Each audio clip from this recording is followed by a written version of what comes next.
तो hello buddies, Marvel Studios की latest series She Hulk Attorney at Law release हो चुकी है। और भाई साहब, सबसे पहले तो ना मैं एक चीज़ कहना चाहता हूँ कि शी हल्क का फर्स्ट एपिसोड देख कर ना पुरानी एमसीयू वाली फील मुझे आई है। वो आप लोगों ने अगर एपिसोड 1 देखा है तो आप लोग भी वो जान गए होंगे, क्योंकि जो इसका एपिसोड 1 देखा ना, मतलब वो वाली फीलिंग आ रही है कि यार जो एवेंजर्स एंड गेम और उससे पहले वाली फील आ रही थी। अब इसके दो ही रीज़न हो सकती हैं। एक तो इसमें हमें ब्रूस बैनर का हल्क देखने को मिला है, क्योंकि हम अगर बात करें हमें एवेंजर्स एंड गेम के बाद हल्क इतना ज़्यादा नहीं देखने को मिला था। ये उसका एवेंजर्स एंड गेम के बाद शी हल्क में हल्क का काफ़ी ज़्यादा रोल, मेजर रोल है। इससे पहले उसने कुछ अपने कैमियोस किए हैं, मगर इतना बड़ा मेजर रोल नहीं था। और दूसरी चीज़, इस शी हल्क के एपिसोड नंबर 1 में इन हमें काफ़ी ज़्यादा एमसीयू के डिफरेंट कैरेक्टर से काफ़ी ज़्यादा इन लोगों ने लिंक दिखाए हैं।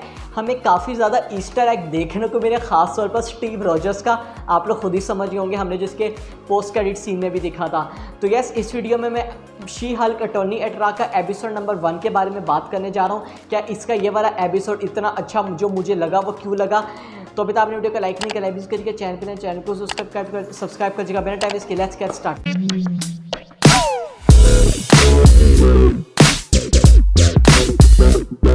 यहाँ पर जैसा कि मैंने आप लोगों से बोला है कि एक ना पुरानी फील आ रही है, मगर एक फ्रेश वे में, क्योंकि हमें इन लोगों ने इस वाले एपिसोड में जो लिंक दिखाया ना, जो केमिस्ट्री दिखाई है यहाँ पर जेनिफर वॉल्टर्स का और ब्रूस बैनर का, या हल्क और शी हल्क का, वो क्वाइट अमेजिंग और काफ़ी ज़्यादा मुझे सुपर लगी है इन दोनों की केमिस्ट्री।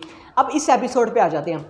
इस एपिसोड की सबसे पहले अच्छी बात मैं आप लोगों को बता दूँगा, 3 से 4 मुझे इस एपिसोड की अच्छी चीज़ लगी है, क्योंकि इस एपिसोड नंबर 1 में ही इसने एपिसोड नंबर 1 से ही पेस ऑफ करना स्टार्ट कर दिया। मतलब इसके एपिसोड 1 में ही हमें ओरिजिन पता लग गया, जेनिफर वॉल्टर्स शी हल्क बनी है तो कैसे बनी है। हमें यहाँ पर जेनिफर वॉल्टर्स शी हल्क में कन्वर्ट होती है तो उसको जो उसकी ट्रेनिंग करनी पड़ती है उसके बारे में भी बता दिया। और फोर्थ चीज़, हमें इन लोगों ने विलन भी इंट्रोड्यूस करवा दिया एपिसोड नंबर 1 पर। इन लोगों ने एपिसोड 1 में रॉकेट जैसा इतना हमें फास्ट स्टार्ट दे दिया, जो कि इसके अपकमिंग एपिसोड के लिए हमारे अंदर इंटरेस्ट पैदा कर देता है। और आप लोगों को इससे ये वाली चीज़ भी रिमेंबर रखनी होगी, इसके हमें टोटल 9 एपिसोड्स देखने को मिलेंगे। तो यहीं से आप लोगों को अंदाज़ा हो जाना चाहिए कि इन लोगों ने इतना आगे कुछ हमारे लिए बचा के रखा है। इन लोगों को और भी ज़्यादा काफ़ी चीज़ें दिखानी है, शी हल्क के कैरेक्टर के साथ करनी है, कि हमें इन लोगों ने एपिसोड 1 से इतनी पेस ऑफ सिखा दिया।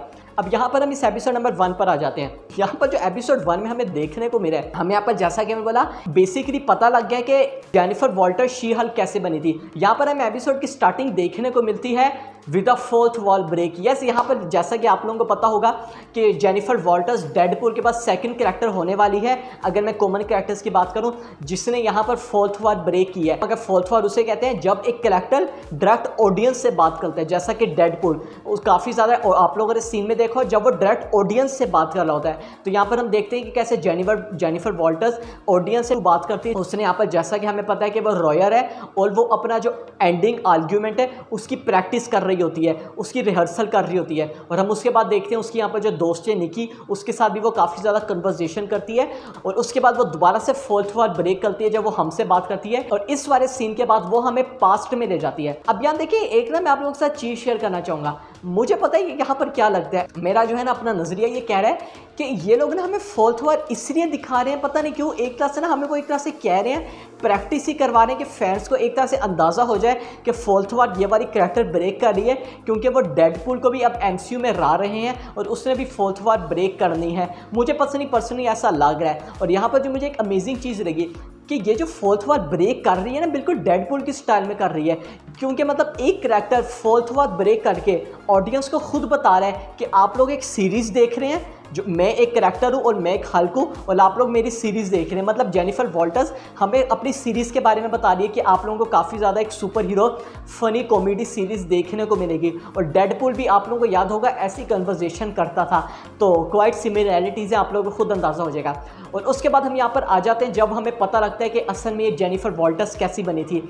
हमें यहाँ पर सीन देखने को मिलता है जब हम पास्ट में आ जाते हैं। हमें यहाँ पर ब्रूस बैनर के साथ, जो कि इसका कज़न होता है, उसका सीन देखने को मिलता है। वो लोग एक गाड़ी के अंदर जा रहे होते हैं, काफ़ी ज़्यादा उनकी कन्वर्सेशन हो रही होती है, और यहाँ पर स्टीव रॉजर्स का जिक्र हो रहा होता है, और स्टीव रॉजर्स की वर्जिनिटी का यहाँ पर जिक्र हो रहा होता है कि वो अभी भी यहाँ पर वर्जन है या नहीं है उसके बारे में। और यहाँ पर जो हमें एक सबसे मेन चीज़ पता लगती है, ब्रूस बैनर का जो आर्म है अभी भी वो इस टाइम इंजर्ड है, वो अभी भी ठीक नहीं है। और आप लोगों को पता होगा एवेंजर्स एंड गेम में उसने स्नैप किया था उसकी वजह से, और उसने अपने आप को ह्यूमन फॉर्म में कन्वर्ट करने के लिए एक डिवाइस अपने आर्म के साथ अटैच की हुई है, जिसकी वजह से वो ह्यूमन फॉर्म में ही रहता है। तो ये भी हमें मेन चीज़ देखने को मिलती है। और उसके फ़ौरन बाद यहाँ पर एकदम से एंट्रेंस होती है एक शिप की।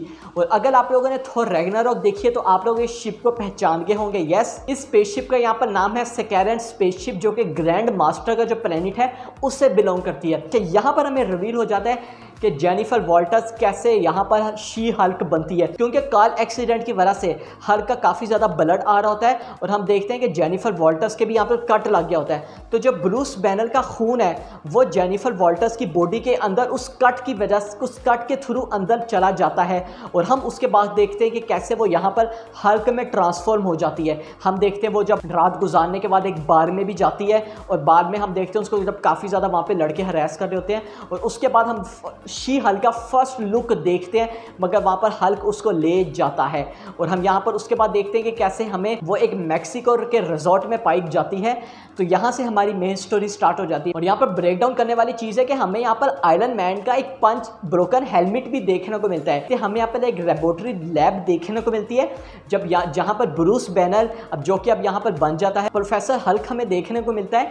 और हम यहाँ पर देखते हैं वो यहाँ पर ये बताता है ये जो लैब है ब्लीप के टाइम पर, जब यानी कि जो ब्लीप हुआ था उसके बाद टोनी स्टार्क ने मेरी मदद की थी ये वाली लैब बनाने में। तो यस, हमें यहाँ पर जैसा कि मैं आप लोगों को बताता रहा हूँ ना, ये वाला एपिसोड मुझे इसलिए अच्छा लगा क्योंकि हमें फ्रेश पुरानी फीलिंग आ रही है। हमें इन लोग पुरानी स्टोरीज के बारे में बता रहे हैं, पुराने कनेक्शंस के बारे में बता रहे हैं। और उसके बाद हम यहाँ पर मेन चीज़ देखते हैं कि कैसे यहाँ पर वो उसको एक्चुअल में बताता है कि तुम्हारे अंदर अब मेरा खून आ चुका है, जिससे अब तुम यहाँ पर शी हल्क बन चुकी हो। और हम देखते हैं उसके वहाँ पर वो एक्सपेरिमेंट भी करता है असल में चेक करने के लिए। और यहाँ पर हमें जो मेन चीज़ क्या पता है, क्या पता लगती है, हमें यहाँ पर दो मेन चीज़ पता लगी। सबसे पहले अनलाइक हल्क, मतलब ये इसके अंदर कोई अलग अल्टर ईगो नहीं है। उससे मेरी यहाँ पर क्या मुराद है, हमें जैसा कि पता है ना जो हल्क है उसकी दो पर्सनैलिटीज़ हैं, दो आइडेंटिटीज़ है स्टार्टिंग में, यानी कि अवेंजर्स 1 के टाइम का ये मैं बता रहा हूँ, अवेंजर्स 1, अवेंजर्स 2 और अवेंजर्स थॉर रैग्नारोक के टाइम का, जब वो ब्रूस बैनर होता है। और उसके बाद हल्क, जब वो हल्क होता है उसको पता नहीं होता कि मैं ब्रूस बैनर भी हूँ, वो एक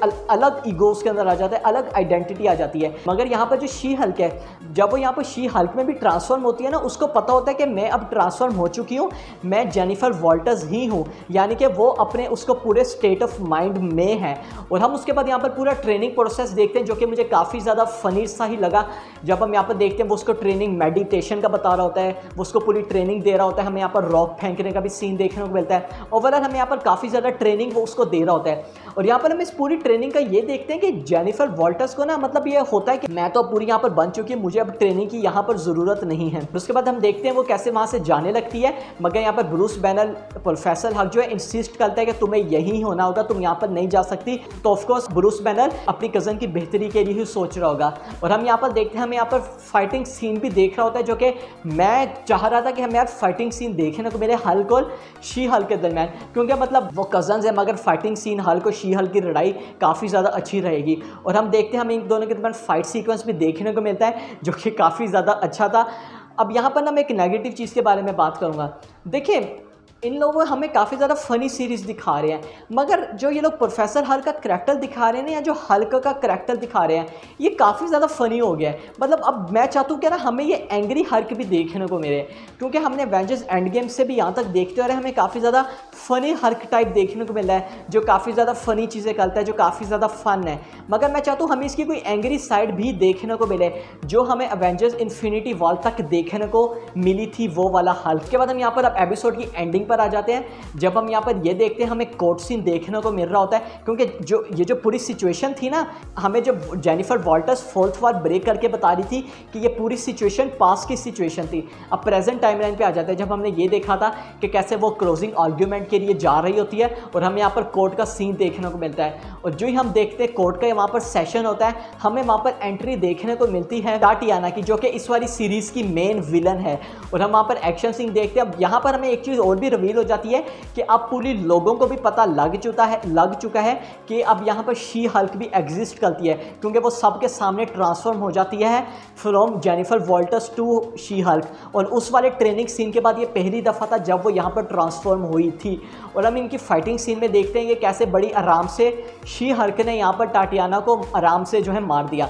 अब आप लोगों के ज़हन में आ रहा होगा कि भाई ये तो मेन विलन है, तो ये एपिसोड 1 में मर गई। नहीं भाई, ये अपने रिटर्न ज़रूर करेगी, हमें इस करैक्टर का भी काफ़ी कुछ देखने को मिलेगा। अब यहाँ पर हम लोग आ जाते हैं इसके मिड क्रेडिट सीन में, और यहाँ पर हमने ये देखते हैं, हम यहाँ पर बाल में जब बैठे हुए होते हैं जेनिफर वॉल्टर्स और यहाँ पर हल्क, और हम यहाँ पर देखते हैं जेनिफर वॉल्टर्स स्टीव रॉजर्स के बारे में बात कर रही होती है कि स्टीव रॉजर्स की जो ऐसे है कि स्टीव रॉजर्स जो है वो एज अ वर्जन मरना नहीं उसको चाहिए था, वो डिज़र्व नहीं करता था एज अ वर्जन मरना। और उसके बाद हम यहाँ पर देखते हैं, यहाँ पर ब्रूस बैनर हल्क ये कहता है कि उसको ये कहता है कि Steve Rogers is not a virgin, he lost his virginity to a girl in 1943 on the USO tour. तो इससे हम लोगों को ये पता लग चुका है कि हम फैंस काफ़ी ज़्यादा जो थ्योरीज निकाल लेते हैं, स्टीव रॉजर्स क्या वर्जन है या नहीं है, या स्टीव रॉजर्स ने अपनी वर्जिनिटी लूज़ कर ली है।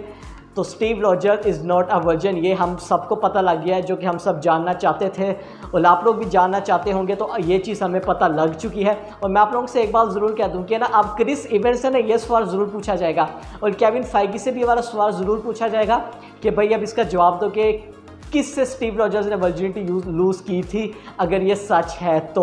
ओवरऑल इस एपिसोड के बारे में बात करूं, मैंने इसको काफ़ी ज़्यादा इंजॉय किया पर्सनली। ये वाला एपिसोड मुझे काफ़ी ज़्यादा अच्छा लगा। ये एपिसोड 1 से इसने काफ़ी ज़्यादा अपनी स्टार्ट्स लोकेट किया, जैसे ही मेरा स्टार्ट कर दी, इसमें हमें काफ़ी ज़्यादा डेवलपमेंट देखने को मिली। ओवरऑल इस एपिसोड को मैंने काफ़ी ज़्यादा इंजॉय किया। हमें हल्क और शी हल्क के दरमियान जो केमिस्ट्री देखने को मिली है काफ़ी ज़्यादा अच्छी है। तो बस ऐसे आई होप आप लोगों को मेरा ब्रेकडाउन और रिव्यू अच्छा लगा। अपना वीडियो को लाइक नहीं कर, रिव्यूज़ कर दिया। मैं मिलता हूँ आपसे अगली वीडियो में।